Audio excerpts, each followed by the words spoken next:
Hey all, Tommy Post here. I'm bringing you this video today as we still continue to try to find out what exactly will fit from a Rhino 660 onto a Hisun product. Well, just to give the quick overview, I put a video out a long time ago when I stuck lift kit on right there. Now that was actually branded for a Rhino 660 Yamaha, but it was a direct fit for this thing. Well, when I first got it, I saw that there were a lot of striking similarities from the bodywork, the suspension style, just pretty much everything, even the seats, the front seats. This one is actually a 4-seater, so that is Hisun's own little deal because there were no 4-seat Rhino 660s. So, of course, the rumor out there on the street, and I've heard it from several sources, is that this is built off of the original prints and design for the 660 Rhino. This ended up getting either sold off to the Chinese or, yeah, definitely probably sold off to the Chinese, or maybe they just stole it and reverse engineered it, who knows, but Yamaha doesn't make the old school 660 Rhino anymore, but these are still in brand new production. So there's been a lot of talk about them being pretty much direct clones. Well, so far I've done the lift kit, I've done drive belt, a couple of other small things, nothing that I can really, the weights that go inside the clutch, just little things. So I can't really speak to a lot of it. I'm about to buy a set of brake calipers for a Rhino 660. Now, the reason that I'm trying to see what fits is because there's just so much aftermarket support for the Rhino, and you can basically pay a lot less for the aftermarket Rhino labeled part than you would for the Hisun OEM stuff. So what brought this project on was I had a bunch of crap ball joints. And I was noticing the wheels looked a little funky in the front, so I lifted her on up and it had about an inch of travel side to side and forward and back. So the bearings were junk as well as the ball joints. So that's pretty much my fault. I've been neglectful as of late. Well, as I was doing the swap, everything was going pretty good until I tore the boot on the CV axle that goes right there. So I had to jump online. I had two choices. I could either buy a boot kit and then run out and buy a boot kit special pliers for the banding, or just add to my search of what from Yamaha fits the Hisun. So it's pretty obvious to see that I have not test drove this yet. So stay tuned for a part 2 on this video. But the bottom line is, I bought that drive shaft right there, that CV shaft, as a Yamaha Rhino 660 part. Nothing in the availability said that it was for Hisun, but I took a chance because it came with dimensions. In the collapse position, they've actually got play in them on that end. It moves in and out of the ball. Okay, so you collapse it completely and you measure it tip to the tip that fits inside the machine. And this one was called out at 25.62 inches long, which is just about 25 5/8. That just happened to be exactly what the Hisun shaft measured. So 25 5/8 from that tip right to that tip.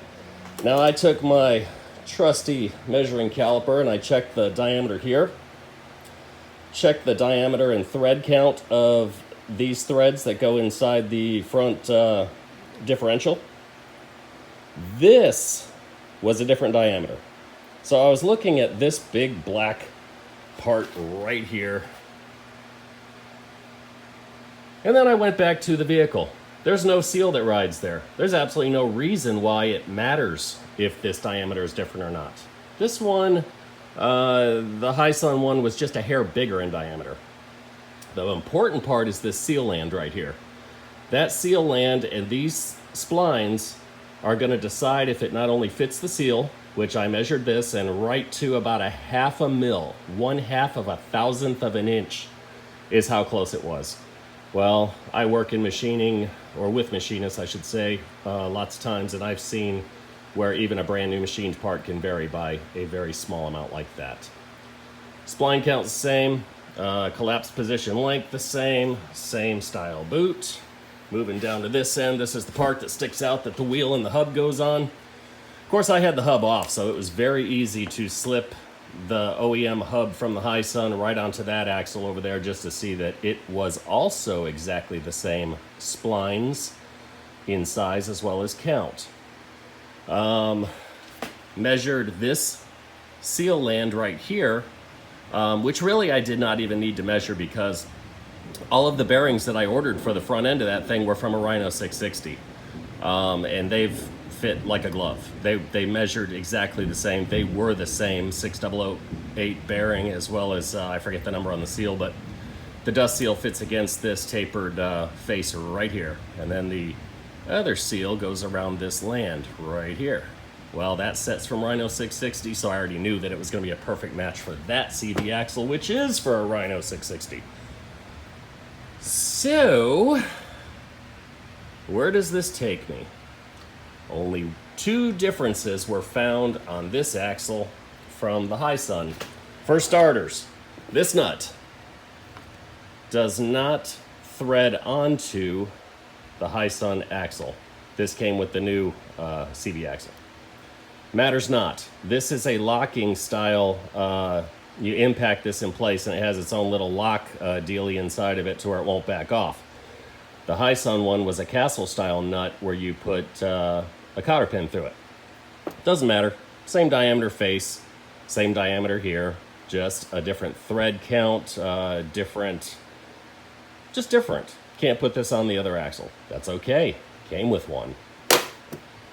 The other thing, and this is the only unknown that I'm just going to have to drive it around and see, but I'm willing to take that risk because I do believe that there's enough play on the inside. And that is that from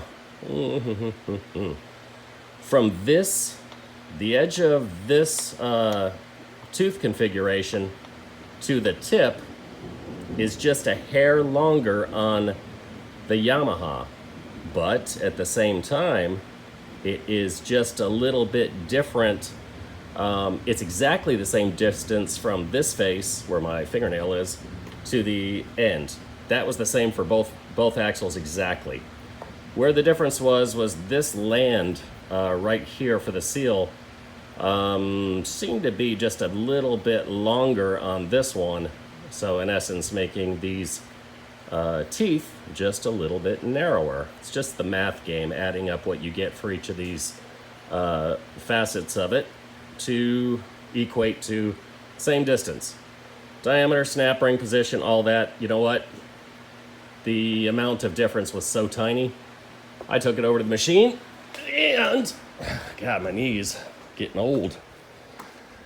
Slid that sucker right into position, which verified that the splines were exactly the same, just as suspected. Slid right into the seal.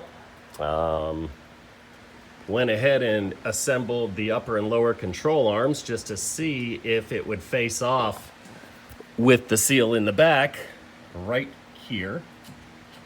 And it does. That's exactly the same amount of play that the factory Hisun side has over there. So, long and the short, axle's in place. She spins perfectly. Yes, like that. She's locked into place. I'm going for it. So, I'm gonna get this thing back together. I will take it out for a vigorous little ride and see what it does. If it breaks this thing, I will have answers in video version number 2 of how do you see if Yamaha parts fit into a Hisun. I'll take the risk for both of us. But $52 for this axle was a whole lot more appealing than $116 for the Hisun axle. All right, Tommy Post out. click like and subscribe. I really would appreciate that. Not that I get anything for it. I mean, there's guys with like 1 million subscribers who get a couple bucks. I do it just because it feels cool, knowing that I put something out there that was of some interest to somebody. So y'all have a good day. Stay tuned. We'll see what this thing does.